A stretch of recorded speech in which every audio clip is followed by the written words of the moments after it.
The whole film is about the tension that exists between fighting for justice or moving on, or sometimes having both.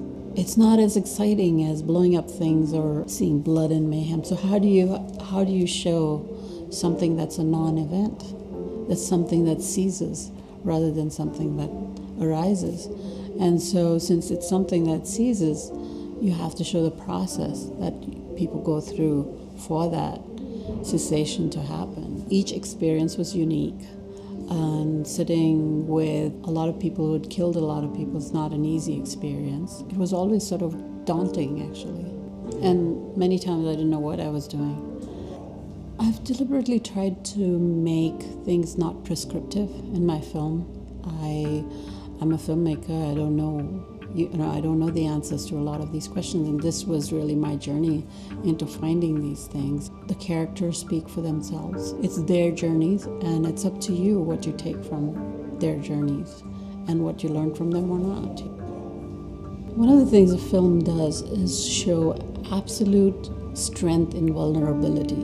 The vulnerability is something that we're all afraid of, and it opens up that wound that you might be hiding.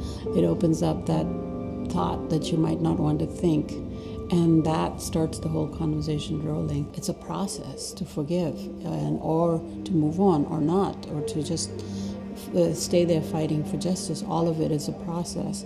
So I want to start the conversation, but Arbinger is the one that actually makes the conversation happen. That's how I see it. And I see the Anatomy of Peace as one of those places which takes so many of the elements that we talk about in the book, in the movie, into the book.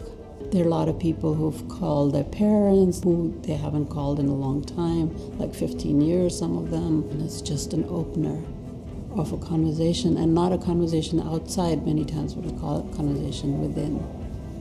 And what I'd really like is for as many people as possible to see it. Whatever their reactions are, wherever they are in this process, I know that some of it will always stay with them, because it's a very transformative film. There'll be a line 18 years from now, oh, that film I saw, that's what I want people to do. It's like taking your power back. You're no longer possessed by the bitterness or the constant thoughts of why did this person do it.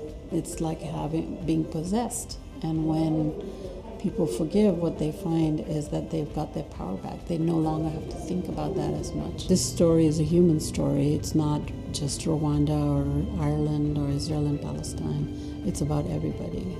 There is an alternative. There's a very disruptive alternative, which is forgiving and moving on.